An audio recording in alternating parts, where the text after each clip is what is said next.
বিশ্ব ইজতেমার দ্বিতীয় পর্বের শেষ দিনে তুরাগ তীরে লাখো মুসল্লির ঢল, চলছে জিকির আজকার, দুপুরে আখেরি মোনাজাত।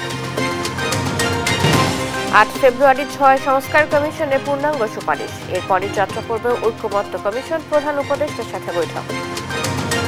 এই সংস্কার কমিশনের প্রধানরা মিলে সংস্কার কার্যের ক্ষেত্রে আশু করণীয় কি আছে, মধ্যমেয়াদে কি আছে, বা ভবিষ্যতে নির্বাচনের পরে যদি তারা কিছু করতে চায় সেটা কি আছে, সেটা ৬টা কমিশন মিলে একটা সর্বসম্মত সুপারিশনামা পেশ করবেন। হালনাগাদের রাজশাহী বিভাগে ভোটার বেড়েছে ৪%, মারা গেছেন ২.২ লাখ, বাদ পড়াদের জন্য থাকছে সুযোগ। কুষ্টিয়ায় চুরির অপবাদ দিয়ে কলেজ ছাত্রীকে আটকে রেখে নির্যাতন, মুক্তিপণ আদায়ের অভিযোগ ইউপি সদস্যের বিরুদ্ধে।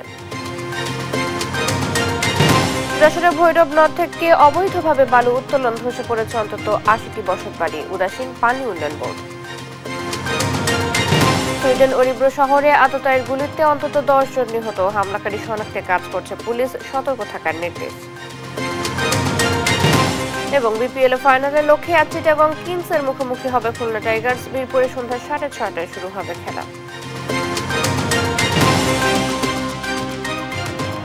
দেখছিলেন সংবাদ শিরোনাম, সংবাদ সকালের সাথে আছি জ্যোতি সরওয়ার। বিশ্ব ইজতেমার দ্বিতীয় পর্বের আখেরি মোনাজাত আজ বেলা ১২টায় শুরু হবে মোনাজাত। এদিকে মঙ্গলবার বাদ ফজর বয়ানের মধ্য দিয়ে শুরু হয় দ্বিতীয় দিনের কার্যক্রম। ইজতেমা থেকে হেদায়েত নিয়ে কালিমা, নামাজ, ইসলামের দাওয়াত সবার কাছে পৌঁছে দেওয়ার কথা জানান মুসল্লিরা। হাসান মাহমুদের রিপোর্ট। সূর্য ওঠার আগে জেগে উঠেছে টঙ্গীর তুরাগ তীর। তাবলিগ জামাতের ৬ দফার ওপর বক্তব্য রাখছেন পাকিস্তানের মাওলানা ওবায়দুল্লাহ। অন্যদিকে সাথীদের আপ্যায়নে চলছে রান্নার ব্যস্ততা। দ্বিতীয় পর্বের দ্বিতীয় দিনের আনুষ্ঠানিকতায় ছিল সাধারণ মুসল্লিদের জন্য বয়ান, আলেম ও শিক্ষার্থীদের জন্য আলাদা তাশকিল। বিভিন্ন মেয়াদে চিল্লার জন্য জামাতবদ্ধ করা হয় এদিনের কর্মসূচিতে। মুসল্লিরা বলছেন, ঈমান, নামাজ ও ইলমের সার্বক্ষণিক চর্চার মধ্য দিয়ে সাধারণ মানুষের মাঝে ইসলামের শান্তির বাণী পৌঁছে দেওয়ার স্বতঃস্ফূর্ত দায়িত্ব নিয়েই মাঠ ছাড়বেন তারা। দ্বিতীয় পর্ব আমরা ওলামাদের সাথে আছি এবং কি নিজকে নিজ গড়ার জন্য আল্লাহর হুকুম এখন জানি না, যাতে করে আমরা নিজ এলাকাতে যাইতে পারি, কাজ করতে পারি, এটার জন্য আমরা এখানে আসছি। যে আমল করতেছে আমল নেওয়ার জন্যই আসছি, যে আমল শিক্ষা আমল করার জন্য আসছি। অন্যদিকে তাবলিগের অন্যতম কর্মসূচি ইকরামুল মুসলিমিন বা মানবতার সেবায় নিয়োজিত করতেই সময় ব্যয়ের বাসনা মুসল্লিদের। প্রচুর লোক সমাগম, আমরা দ্বিতীয় ইজতেমা নওগাঁ থেকে আসছি এবং বিশ্বের থেকে বিভিন্ন দেশ থেকে বড় বড় আলিম আলামা বক্তব্য রাখবে, বক্তব্য শোনার জন্য ইনশাল্লাহ আইসি আমরা, সেটা সেই আমল করব, এটাই আমাদের কাম্য ইনশাল্লাহ। সবাই আসেনি, আমরা এখান থেকে কিছু শিখে তাদেরকে শিখাতে পারবো, এরকম নিয়েতেই শিক্ষা অর্জন করে যাব। দ্বিতীয় পর্বের আয়োজনে ছিল বাড়তি নিরাপত্তা, তাই সার্বিক প্রস্তুতিতে সন্তুষ্টি জানান আয়োজকরা। যে আগামীকাল আনুমানিক 12টার সময় দোয়া হবে এবং এখানে ইনাদের পক্ষ থেকে অনেক সুন্দর আসা যাওয়ার একটা ট্রাফিকিং সুন্দর ব্যবস্থাপনা আছে। আমরা যারা এখানে আসতে চাই আমরা আসবো ইনশাল্লাহ, কোনো সমস্যা নেই। বুধবার দুপুর 12টায় আখিরি মোনাজাতের মধ্য দিয়ে শেষ হবে দ্বিতীয় পর্বের বিশ্ব ইজতেমা। এজন্য আনুষ্ঠানিক সব প্রস্তুতি আছে বলে জানান গাজীপুর মহানগর পুলিশ কমিশনার। মুসল্লিদের ভাইদেরকে অনুরোধ করতে চাই, রাস্তাটার মধ্যে আপনারা কখনো মোনাজাতের জন্য বসে যাবেন না এবং মাঠের অনেক জায়গা খালি থাকে, আপনারা যদি আস্তে আস্তে মাঠে ঢুকেন তাহলে জনগণের জন্য সুবিধা হবে।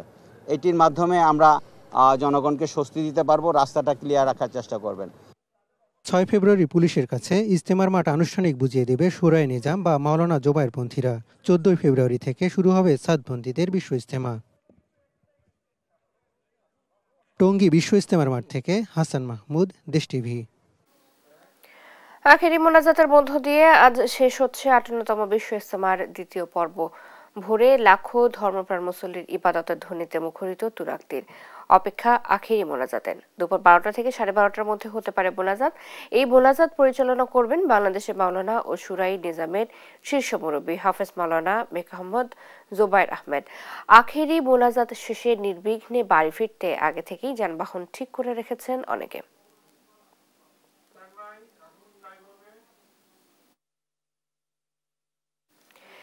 ইজতেমা ময়দানে এই মুহূর্তে আছেন আমাদের দুজন সহকর্মী। শুরুতে চলে যেতে চাচ্ছি সহকর্মী আলিমুজ্জামান সাফওয়ানের কাছে, শুনবো বিস্তারিত।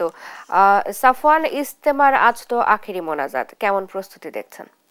আপনি জানেন আজকে কিন্তু বিশ্ব ইজতেমার দ্বিতীয় পর্বের যে আখিরি মোনাজাত সেটি হওয়ার কথা রয়েছে এবং সকাল থেকে আমরা এই যে টঙ্গীর তুরাগ তীরে রয়েছি এবং এখানে আপনারা দেখতে পাচ্ছেন যে সারা দেশ থেকে যে মুসল্লিরা এসেছেন তারা কিন্তু ইজতেমার ময়দানে সকাল থেকে প্রবেশ করছেন এবং আজকে সকালে যে আনুষ্ঠানিকতা ছিল সেটি কিন্তু আমবয়ানের মধ্য দিয়ে শুরু হয়। ভারতের মাওলানা ফারুক সাহেব তার আমবয়ান এখনও চলছে, এটি শুরু হয়েছে আজকে বাদ ফজর এবং এটি হয়তো সকাল 8টার কিছু পর পর্যন্ত হয়তো চলবে এবং এর মধ্যেই কিন্তু দেখতে পাচ্ছেন যে মুসল্লিরা, আমরাও দেখছি মুসল্লিরা কিন্তু পায়ে হেঁটে প্রবেশ করছেন এবং আজকে আখেরি মোনাজাতকে কেন্দ্র করে গাজীপুর মেট্রোপলিটন পুলিশের পক্ষ থেকে যেটি জানানো হয়েছে যে প্রতিবার এই আখেরি মোনাজাতের দিন যে ইজতেমার মাঠের আশেপাশে যে সড়কগুলো সেটি বন্ধ রাখা হয়, তবে আজকে সেটি কিছুটা ব্যতিক্রমী উদ্যোগ নেওয়া হয়েছে যে পুলিশের পক্ষ থেকে বলা হয়েছে যে আজকে যতটুকু সম্ভব যান চলাচল স্বাভাবিক রাখার চেষ্টা করা হবে। এর একটি কারণ হচ্ছে যে এইবারের যে ইজতেমা সেটি কিন্তু 3 পর্বে অনুষ্ঠিত হচ্ছে। প্রথম যে 2 পর্ব সেটি মাওলানা জুবাইরের অনুসারীরা অংশ নিচ্ছেন এবং এর পরের পর্বে অংশ নেবেন সাতপন্থীরা।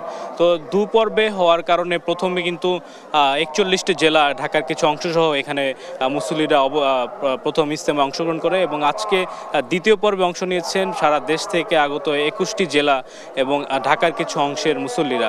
তো দেখতে পাচ্ছেন যে প্রথম পর্বের মতো খুব বেশি ভিড় না হলেও আসলে যে উপস্থিতি রয়েছে মুসল্লিদের সেটিও কিন্তু খুব একটা বেশি নয় এবং সকাল থেকে দেখতে পাচ্ছি যে এই তুরাগ তীরে টঙ্গীর বেশ কুয়াশা, এর মধ্য দিয়েও কিন্তু তারা যে তাদের যে আমলগুলো সেটি কিন্তু করছেন, তারা তাদের যে খিত্তা রয়েছে সেখানে বসে এই যে বয়ান চলছে বর্তমানে সে বয়ান কিন্তু তারা শুনছেন মুসল্লিরা, যেটা দেখতে পাচ্ছি এবং 9:30টার দিকে একটি হেদায়েতের বয়ান রয়েছে সেটি হবে এবং আমরা জানতে পেরেছি যে আজকে দুপুর 12টা থেকে 12:30-এর মধ্যে আজকে যে আখিরি মোনাজাত সেটি হওয়ার কথা রয়েছে এবং এটি পরিচালনা করবেন তাবলিগ জামাতের যে শীর্ষ মুরব্বী রয়েছেন মাওলানা জুবাইর সাহেব, তিনি তার পরিচালনা করার কথা রয়েছে।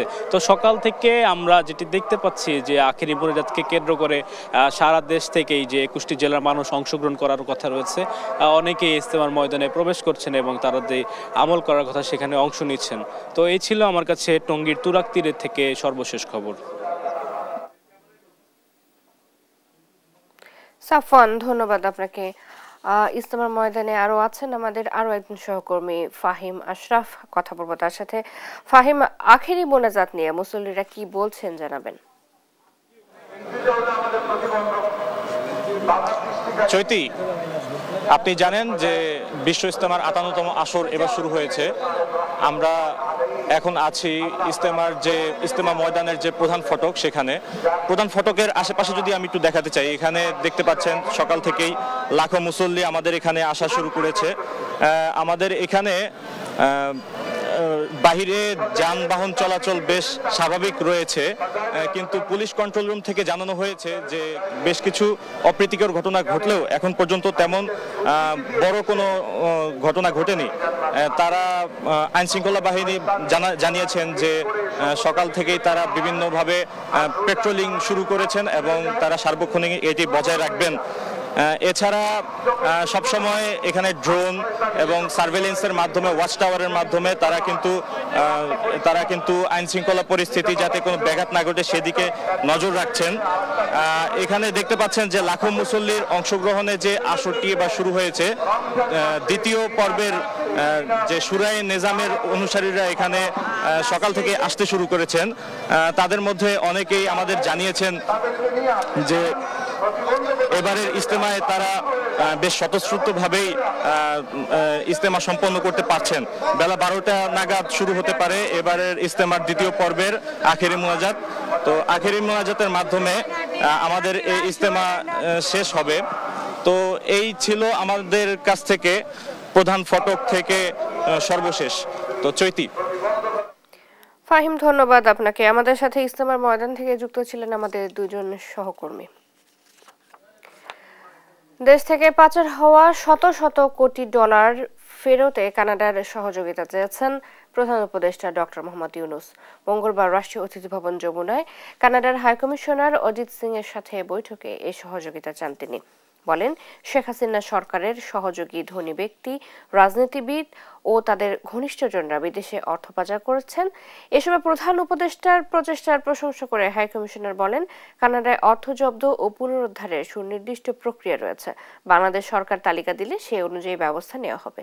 এ সময় কানাডাকে আরও বিনিয়োগের আহ্বান জানান প্রধান উপদেষ্টা।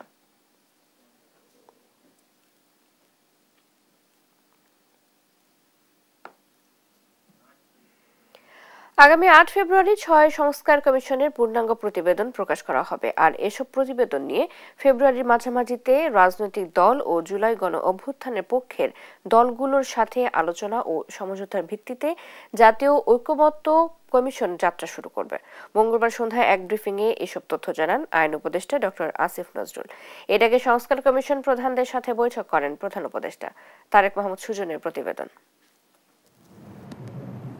ছাত্র জনতার গণ অভ্যুত্থানের মাধ্যমে ক্ষমতায় আসা অন্তর্বর্তী সরকার দায়িত্ব নেয়ার পরপরই দেশের বিভিন্ন ক্ষেত্রে সংস্কারের ঘোষণা দেয়। 11 সেপ্টেম্বর জাতির উদ্দেশ্যে দেয়া ভাষণে 6টি সংস্কার কমিশন গঠনের ঘোষণা দেন প্রধান উপদেষ্টা ডক্টর ইউনূস। পরে আরো 5টি সংস্কার কমিশন গঠন করা হয়। কমিশনের কথা বলেছি, সেই কমিশনকে অ্যাক্টিভেট করব আমরা।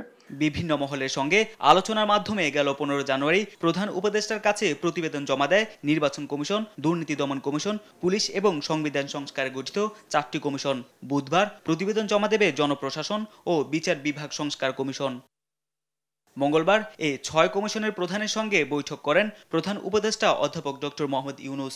রাষ্ট্রীয় অতিথি ভবন যমুনায় এ নিয়ে বৈঠকে পূর্ণাঙ্গ প্রতিবেদন নিয়ে আলোচনা হয়। বৈঠক শেষে ফরেন সার্ভিস একাডেমিতে ব্রিফ করেন আইন উপদেষ্টা ডক্টর আসিফ নজরুল। জানান, আগামী 8 ফেব্রুয়ারি 6 সংস্কার কমিশনের পূর্ণাঙ্গ প্রতিবেদন প্রকাশ করা হবে। সংস্কার কমিশনগুলোর পূর্ণাঙ্গ রিপোর্ট আমরা আশা করছি 8 ফেব্রুয়ারি প্রকাশ করা হবে। 8 ফেব্রুয়ারি একই সাথে 6টা কমিশন মিলে একটা সর্বসম্মত সুপারিশনামা পেশ করবেন। এসব প্রতিবেদন নিয়ে ফেব্রুয়ারির মাঝামাঝিতে রাজনৈতিক দল ও জুলাই গণঅভ্যুত্থানের পক্ষের দলগুলোর সঙ্গে আলোচনা ও সমঝোতার ভিত্তিতে জাতীয় ঐকমত্য কমিশন যাত্রা শুরু করবে। এরপর রাজনৈতিক দল গণঅভ্যুত্থানের পক্ষের সকল শক্তির সাথে আলোচনা এবং সমঝোতা ক্রমে জাতীয় ঐকমত্য কমিশনের প্রথম আনুষ্ঠানিক বৈঠক অনুষ্ঠিত হবে। সমঝোতা ও ঐকমত্যের ভিত্তিতে সংস্কার কার্যক্রম চলবে বলেও জানান আইন উপদেষ্টা। সমঝোতা ক্রমে। তারেক মাহমুদ সুজন, দেশ টিভি, ঢাকা। আজ জমা পড়ছে জনপ্রশাসন সংস্কার কমিশন সহ 2 সংস্কার কমিশনের প্রতিবেদন। দুপুরে প্রধান উপদেষ্টার কার্যালয়ে প্রতিবেদন তুলে দিবেন কমিশন প্রধানরা। জনপ্রশাসন সংস্কারে 100টি সুপারিশ করা হয়েছে বলে জানিয়েছেন কমিশন প্রধান আব্দুল মুইত চৌধুরী। আরো জানাচ্ছেন জান্নাতুল মোহনা। বিগত 16 বছরের ভেঙে পড়া কাঠামো সংস্কারে গত 3 অক্টোবর 8 সদস্যের জনপ্রশাসন সংস্কার কমিশন গঠন করা হয়। এরপর 3 দফা সময় বাড়িয়ে কমিশনের মেয়াদ 15 ফেব্রুয়ারি পর্যন্ত নির্ধারণ করা হয়। কিন্তু কাজ শেষ হয়ে যাওয়ায় আগেই প্রতিবেদন জমা দিচ্ছে কমিশন। বুধবার বেলা 12:30টার দিকে প্রধান উপদেষ্টার কাছে প্রতিবেদন জমা দেওয়া হবে বলে জানিয়েছেন কমিশন প্রধান আব্দুল মুইত চৌধুরী। মঙ্গলবার সচিবালয়ে সাংবাদিকদের সঙ্গে আলাপকালে এ তথ্য জানান তিনি। অনলাইনে আমরা অপিনিয়ন নিয়েছি, সেগুলোর ভিত্তিতে আমাদের রিপোর্ট আজকে আমরা চূড়ান্ত করে স্বাক্ষর করব। কালকে দুপুরে 12:30টায় আমরা মাননীয় প্রধান উপদেষ্টার অফিসে যাব এবং তাকে হস্তান্তর করব। প্রতিবেদনে 100টির বেশি সুপারিশ থাকছে বলে জানিয়েছেন আব্দুল মুইত চৌধুরী। অনেক প্রস্তাব আলোচনা করেছি, কি ফাইনালি যাবে সেইটা কালকে দেখতে হবে। বুধবার জনপ্রশাসনের পাশাপাশি বিচার বিভাগ সংস্কার কমিশনেরও প্রতিবেদন জমা দেওয়ার কথা রয়েছে। আইন কমিশন তারাও কমপ্লিট করে ফেলেছেন। এই দুটো রিপোর্ট আমরা কালকে দেব। জান্নাতুল মোহনা, দেশ টিভি, ঢাকা। নির্ধারিত ঠিকানায় আওয়ামী লীগের গবেষণা সেল সিআরআই কার্যালয়ের অস্তিত্ব পায়নি দুর্নীতি দমন কমিশন। তবে অনুসন্ধানে আইএফআইসি ব্যাংকে সংস্থাটির 35 কোটি 21 লাখ টাকার এফডিআর এর তথ্য পেয়েছে তারা। এদিকে বাংলাদেশ ব্যাংকের ভল্টে রাখা সব কর্মকর্তার সেফ ডিপোজিট ফ্রিজ করতে চিঠি দিয়েছে দুদক। ফজলে আদিত্য প্রতিবেদন। আওয়ামী লীগের গবেষণা cell centre for research and information CRI বিভিন্ন রাজনৈতিক এজেন্ডা বাস্তবায়নে সহযোগিতা করার মাধ্যমে রাষ্ট্রীয় অর্থের ক্ষতি সাধনের অভিযোগে রাজধানীর ধানমন্ডিতে সংস্থাটির সম্ভাব্য প্রধান কার্যালয়ে অভিযান চালায় দুর্নীতি দমন কমিশন। 2 জায়গায় অভিযান চালানো হলেও প্রতিষ্ঠানটির কোনো অস্তিত্ব পায়নি দুদক। তবে আইএফআইসি ব্যাংকে সিআরআই এর নামে 35 কোটি 21 লাখ টাকার এফডিআর এর তথ্য মিলেছে। অভিযান পরিচালনাকালে প্রাপ্ত তথ্য অনুযায়ী দেখা যায় সিআরআই নামক প্রতিষ্ঠানের চেয়ারম্যান হিসাবে জনাব সজীব আহমেদ ওয়াজেদ জয়, ভাইস চেয়ারম্যান হিসাবে সাইমা ওয়াজেদ পুতুল, ট্রাস্টি হিসাবে রাদওয়ান মুজিব সিদ্দিক এবং জনাব নসরুল হামিদের নাম উল্লেখ রয়েছে। অভিযানকালে সরেজমিনে সিআরআইয়ের কার্যালয়ে উপস্থিত হয়ে কার্যালয়টি বন্ধ পাওয়া যায়। প্রাপ্ত তথ্যাদি পর্যালোচনায় দেখা যায় আইএফআইসি ব্যাংকে সিআরআই নামক প্রতিষ্ঠানটির নামে একটি 35,21,00,000 টাকার এফডিআর রয়েছে। এই সংক্রান্তে বিভিন্ন ব্যাংক থেকে আরও তথ্যাদি সংগ্রহ করা হচ্ছে। গত 26 জানুয়ারি আদালতের অনুমতি নিয়ে দুদকের তদন্ত দল বাংলাদেশ ব্যাংকের ভোল্টে অনুসন্ধান চালায়। এ সময় সাবেক ডেপুটি গভর্নর এসকে সুরের সেফ ডিপোজিট খুলে 55,000 ইউরো, 1,69,300 মার্কিন ডলার, 1 কেজিরও বেশি স্বর্ণ এবং 70 লাখ টাকার এফডিআর জব্দ করা হয়। এমন অস্বাভাবিক সেফ ডিপোজিটের সন্ধানে বাংলাদেশ ব্যাংকের নিরাপত্তা ভোল্টে রাখা সব কর্মকর্তার সেফ ডিপোজিট সাময়িক ফ্রিজ করার ব্যবস্থা নিতে চিঠি দিয়েছে দুদক। এই ধরনের যে লকারগুলো রয়েছে সেগুলো তল্লাশি করা প্রয়োজন। সেই জন্যেই অনুসন্ধান দল পক্ষ থেকে বাংলাদেশ ব্যাংকে সেই লকারগুলো সাময়িকভাবে ফ্রিজ করার জন্য অনুরোধ করা হয়েছে। বিজ্ঞ আদালতের অনুমতিক্রমে পরবর্তী সময়ে অনুসন্ধান দল এ বিষয়ে পরবর্তী আইনানুগ কার্যক্রম গ্রহণ করবেন। এদিকে আগারগাঁও পাসপোর্ট অফিসের সাবেক পরিচালক আব্দুল্লাহ আল মামুনের বিরুদ্ধে করা মামলার চার্জশিট দাখিলের অনুমোদন দিয়েছে দুদক। ফজলে আদিত্য, দেশ টিভি, ঢাকা। বাড়ি বাড়ি গিয়ে ভোটার তালিকা হালনাগাদ কর্মসূচিতে প্রায় 50 লাখ ভোটার যুক্ত হচ্ছে, তবে কমিশনের লক্ষ্য ছিল 61 লাখের বেশি। এমনটি জানালেন ইসি সচিব আখতার আহমেদ। বলেন, মিথ্যা তথ্য দিয়ে 17 বছরের কেউ ভোটার হয়েছেন এমন তথ্য নেই ইসির কাছে, তবে সুনির্দিষ্ট অভিযোগ পেলে খতিয়ে দেখবে কমিশন। শিউলি রায়ের রিপোর্ট। গত 20 জানুয়ারি বাড়ি বাড়ি থেকে ভোটার তালিকা হালনাগাদের জন্য তথ্য সংগ্রহের কাজ শুরু করে নির্বাচন কমিশন। সোমবার ছিল তথ্য গ্রহণের শেষ দিন। মঙ্গলবার রাজধানীর আগারগাঁয়ে নির্বাচন ভবনে সংবাদ সম্মেলন করেন নির্বাচন কমিশনের সিনিয়র সচিব আখতার আহমেদ। তিনি জানান, এবারের হালনাগাদে ভোটার তালিকা যুক্ত হচ্ছেন 49,70,388 জন ভোটার। তবে নির্বাচন কমিশনের লক্ষ্য ছিল 61 লাখেরও কিছু বেশি। ভোটার তালিকা থেকে মৃত ভোটার বাদ পড়েছেন 15,23,000, যা শতকরা হিসেবে 1.77%। মোট বৃদ্ধির 3.9% মধ্যে বাদ পড়াদের বৃদ্ধির হার 2.44%।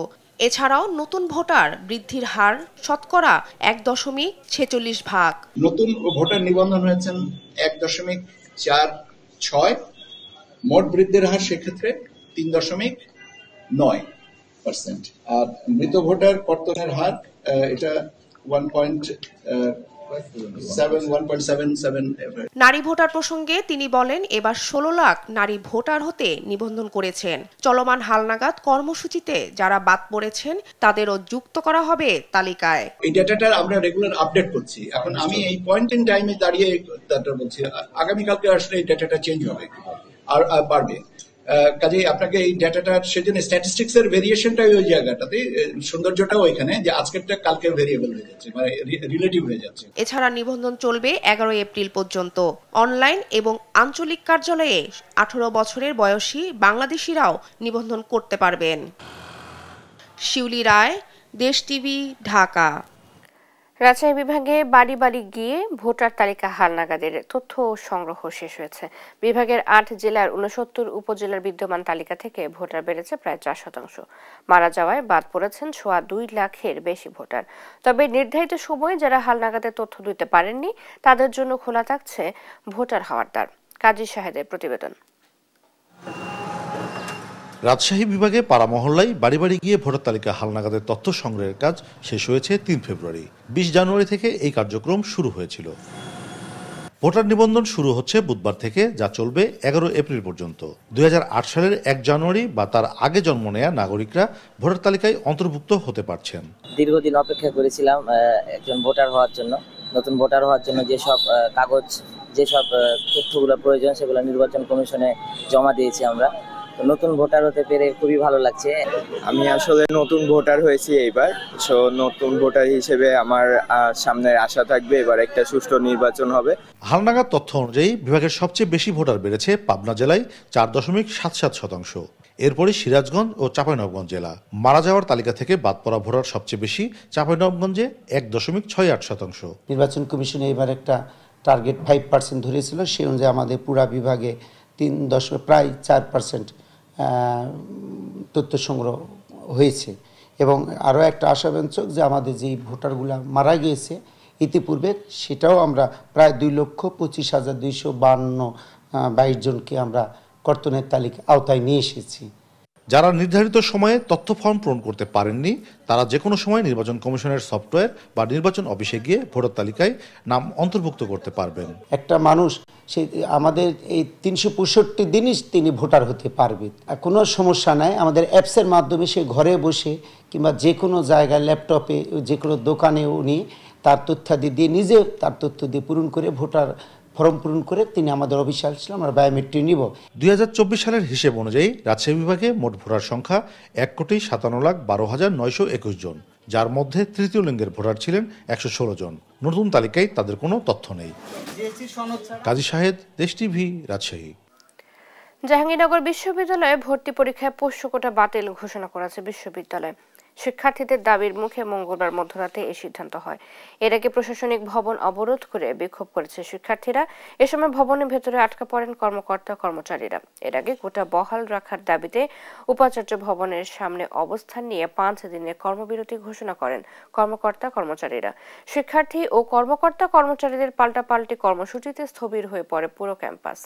আলোচনার মাধ্যমে পরিস্থিতি শান্ত করেন বিশ্ববিদ্যালয়ের উপাচার্য অধ্যাপক মোহাম্মদ কামরুল আহসান। কোন শক্তি আমাকে আটকাতে পারবে না, একমাত্র আদর্শ আর নীতি। এইটা আমার ঘোষণা। আমি যেটা আইন আছে, যেটা নিয়ম আছে, আমি এটার বাইরে কোনো অবস্থাতেই যেতে পারবো না। যশোরের বাবলাতলা এলাকায় ভৈরব নদ থেকে অবৈধভাবে বালু উত্তোলন করায় ধসে পড়েছে অন্তত 80টি পরিবারের বসতবাড়ি। স্থানীয়দের অভিযোগ, সরকার দলীয় নেতাদের প্রভাব এবং পানি উন্নয়ন বোর্ডের উদাসীনতার কারণে এই দুর্ভোগের শিকার হয়েছেন তারা। সহকর্মী সালাউদ্দিন সাগরের পাঠানো তথ্য ও ছবিতে অঙ্কন চৌধুরীর রিপোর্ট। নদীতে ঘরবাড়ি হারিয়েছেন যশোরের বাবলাতলা এলাকার ভৈরবপাড়ের অন্তত 80টি পরিবার। কিছু পরিবার তাদের সর্বস্ব হারিয়েছেন অক্টোবরের ভারী বৃষ্টিপাতে। নদী ভাঙ্গনে অনেকে আবার তাদের মাথা গোঁজার ঠাঁইটুকুও হারিয়েছেন। ক্ষতিগ্রস্ত পরিবারগুলো বিভিন্ন দপ্তরে ধর্ণা দিয়েও পায়নি কোনো সমাধান। 20 বছর ধরে আমরা এখানে নদীর পাড়ে রয়েছি, আমাদের কোনোদিন কোনো সমস্যা হয়নি। বালি তোলার কারণে আমাদের অনেক সমস্যা, ঘরবাড়ি ধসে ভেঙে পড়ে গেছে। তিলে তিলে তিলে তিলে করে একটা ঘর করছি, সেই ঘরটাই বালি উত্তোলনের কারণে আমার নদীতে বিলীন হয়ে গেছে। রিসেন্টলি বাড়িটা করেছে, বাড়িটা করার সম্ভবত 2 মাসের ভিতর ভেঙে পড়েছে। আমরা এখন সম্পূর্ণ গৃহহীন এক প্রকার। ভৈরব নদী থেকে অবৈধভাবে বালু উত্তোলন করায় শহরের কসবা ঘোষপাড়া এবং বাবলাতলা এলাকার নদীর পাড়ের বিভিন্ন স্থাপনা ধসে পড়েছে। ক্ষতিগ্রস্তদের অভিযোগ, কয়েক বছর আগে পানি উন্নয়ন বোর্ডের সহযোগিতায় অবৈধভাবে বালু উত্তোলন করা হয়। প্রভাবশালী এক চক্র এই বালু উত্তোলন করেছে। এতে বড় ধরনের ক্ষতির মুখে পড়েছেন বাসিন্দারা। আমার গ্রামের বাড়ি জমি জায়গা ছিল, সেগুলো বেশি নিয়ে আমি এখানে এই বাড়িটা করছি। বালি তোলার কারণে আমার এই ক্ষতিগুলো হয়েছে। এখন আমি চাই আমার এই ক্ষতিপূরণ দিক। বর্ষার সিজন আসলে আস্তে আস্তে ডাবদে ডাবদে পুরো বিল্ডিং সহ ঘর সহ সব ভেঙে পড়েছে। এই ক্ষতিগুলো তো কে দেবে আমাদের? এদিকে নদী ভাঙ্গনে ক্ষতিগ্রস্তদের ক্ষতিপূরণের জন্য বিধি অনুযায়ী ব্যবস্থা নেওয়ার আশ্বাস দিয়েছেন পানি উন্নয়ন বোর্ডের এই কর্মকর্তা। এবার যশোর জেলায় বৃষ্টিপাতের পরিমাণ অন্যান্য বছরগুলোর তুলনায় খুব বেশি, যার কারণে নদ নদীতে পানি প্রবাহ, পানি নিষ্কাশনের পরিমাণটা বেশি হয়েছে। তারই প্রেক্ষিতে কিছু কিছু জায়গায় দেখা যায় যে পাড়ে ভাঙন হয়েছে বা ছোটখাটো আকারে ভাঙন দেখা দিছে। খুব তাড়াতাড়ি ওখানে বিধি মোতাবেক যেটা করা যায় সেই ব্যবস্থা আমরা গ্রহণ করব। নদী ভাঙ্গন রোধ এবং অবৈধভাবে বালু উত্তোলনের সঙ্গে জড়িতদের বিরুদ্ধে কঠোর ব্যবস্থা নেওয়ার দাবি ভৈরবের বাসিন্দাদের। অঙ্কন চৌধুরী, দেশ টিভি। মগের মূল্যকে পরিণত হয়েছে কুষ্টিয়া জেলা। ঘটেই চলেছে একের পর এক অপরাধমূলক কর্মকাণ্ড। এবার এক কলেজ ছাত্রীকে চুরির অপবাদ দিয়ে রাতভর আটকে রেখে নির্যাতনের মাধ্যমে মুক্তিপণ আদায়ের অভিযোগ উঠেছে সাবেক এক ইউপি সদস্য ও তার সহযোগীদের বিরুদ্ধে। ওই কলেজ ছাত্রীকে উদ্ধারে পরিবার প্রশাসনের কাছে ধর্ণা দিয়েও পায়নি কোনো সহায়তা। কোনো উপায় না পেয়ে 24 ঘন্টা পর মুক্তিপণের মাধ্যমে ওই কলেজ ছাত্রীকে উদ্ধার করে পরিবার। এমন ঘটনায় প্রশাসনের ভূমিকায় ক্ষুব্ধ ভুক্তভোগী পরিবার চায় জড়িতদের বিচার। ইরফান রানার ক্যামেরায় কুষ্টিয়া থেকে নাহিদ হাসান তিতাসের রিপোর্ট। কুষ্টিয়ার কলেজ ছাত্রী আঞ্জুমান গত 31 জানুয়ারি শুক্রবার মিরপুর উপজেলার খয়েরপুর গ্রামে যান কনে সাজাতে।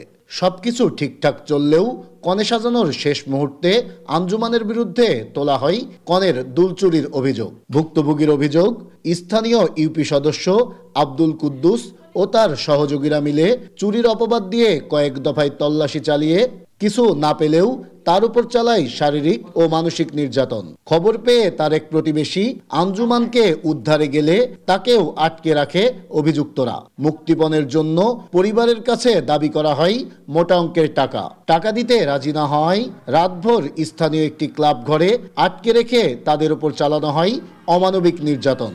মুক্তিপণ দাবি করে আমাদের কাছে অনেক টাকা। তারপরে পরিবারকে জানানোর পরে পরিবার থেকে মানুষজন যায় আমাদেরকে মুক্তি নেওয়ার জন্য। আমার আব্বু শহরে আসলো, এসে টাকা নিয়ে যে আমাদের ছাড়াই আনলো 11টা থেকে 12টার দিকে। তাদের উদ্ধারে পরিবারের সদস্যরা বারবার প্রশাসনের কাছে গিয়েও পায়নি কোনো সহযোগিতা। ফলে নিরুপায় হয়ে ঘটনার 24 ঘন্টা পর শনিবার সকাল 11টার দিকে মুক্তিপণের টাকা দিয়ে উদ্ধার করে কলেজ ছাত্রী আঞ্জুমান ও সম্রাট ইসলামকে। প্রশাসনের এমন ভূমিকায় ক্ষুব্ধ ভুক্তভোগী পরিবার। এত অসহায় লাগলো যে পুলিশ প্রশাসন সহযোগিতা করবে, কেউ পাশে দাঁড়ালো না। এত বিচার তো চাই। তবে অভিযুক্ত ওই ইউপি সদস্য বলছেন দুলের দাম 65,000 টাকা, তাই নেওয়া হয়েছে 50,000 টাকা। তবে কোনো ধরনের নির্যাতন করা হয়নি বলে দাবি তার। না ওইটা ওই যে যখন ওই যে মিস হয়েছিল তখন ওই বেরকে ধাক্কা দিয়েছিল, তখন আমি ছিলাম, আমার ওই বাইক নিয়েছিল, একটা ধাক্কা দেখো হয়তো খুব বেশি হলে পারে, মানে একদিকে ইতিমধ্যে তাছাড়া গায়ে কেউ হাত দেবে, আমি গায়ে কেউ হাত দিবে না, পরে আর কোনো গায়ে হাত। এ ঘটনায় পুলিশ ক্যামেরার সামনে কথা বলতে রাজি না হলেও বলছেন ভুক্তভোগীকে আদালতের দ্বারস্থ হওয়ার কথা। আপনি জানেন যে ওর জন্য কত কি পরিমাণ আমি গালাগালি করেছি, ওদেরকে দিয়ে একটা কোর্টে সাবমিশন দিয়ে দেন। এটা তো একটা মানুষকে আটকে রেখে টাকা নিতে পারে, এটা কি এটা কলেজ ছাত্রীকে জিম্মি করে নির্যাতন ও মুক্তিপণ আদায়ের সাথে জড়িতদের দ্রুত আইনের আওতায় এনে কঠোর শাস্তির দাবি ভুক্তভোগী পরিবারের। 65,000 টাকা। নাহিদ হাসান তিতাস, দেশ টিভি, কুষ্টিয়া।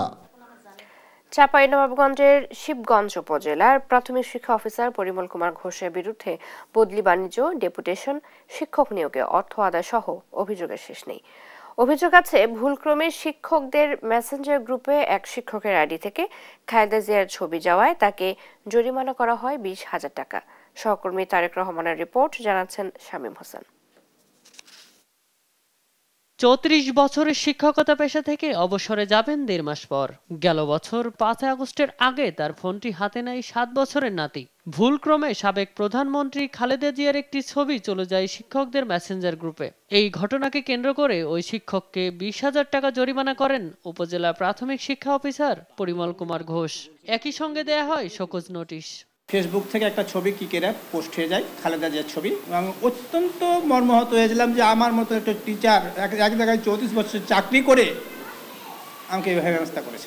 শুধু আমিনুলই নয়, পরিমলের হাতে হেনস্থার শিকার আরো অনেকেই। সম্প্রতি উপজেলায় নিয়োগ পাওয়া 79 জন শিক্ষকের থেকে 2,000 টাকা আদায় করারও অভিযোগ উঠেছে। এছাড়াও বিভিন্ন সময় নানা অজুহাতে শিক্ষকদের থেকে টাকা আদায় করার অভিযোগ আছে। একটা সিন্ডিকেট করে আমাদের টিচারদের কাছ থেকে যে কোনো সেবাতে টাকা নেই। আমাদের যোগদানের জন্য 2,000 টাকা দিতে হয়, ট্রেনিং এর জন্য 2,000 টাকা দিতে হয়, মাতৃত্বকালীন ছুটি নিতে গেলে 2,000 টাকা দিতে হয়, ইভেন মেডিকেল লিভ নেওয়ার জন্য 2,000 টাকা নিতে হয়। তবে এসব অভিযোগ অস্বীকার করে পরিমল বলছেন তার বিরুদ্ধে চলছে ষড়যন্ত্র। তাকে শোকজ করেছে কিনা আমার এই মুহূর্তে মনে নেই। আর যে বিষয়টা উত্থাপন হয়েছে যে সেই প্রসঙ্গে তার কাছ থেকে আমি উৎকোচ গ্রহণ করেছি, এই বিষয়টা পুরোটাই একটা ষড়যন্ত্রমূলক। লিখিত অভিযোগ পেলে ব্যবস্থা নেওয়ার আশ্বাস দিয়েছেন জেলা প্রাথমিক শিক্ষা কর্মকর্তা। এই বিষয়ে তার সম্পর্কে এরকম অভিযোগ আমি এইভাবে বৈধ কাজের সঙ্গে জড়িত হচ্ছে বলে কেউ অভিযোগ করেনি আমাকে। আর যদি কোনো অভিযোগ রিটেন ডকুমেন্ট আসে তাহলে আমি তদন্ত করে ব্যবস্থা। মানুষ গড়ার কারিগর শিক্ষকদের এমন হয়রানি বন্ধে কার্যকর ব্যবস্থা নেওয়ার দাবি সচেতন মহলের। নিউজ ডেস্ক, দেশ টিভি।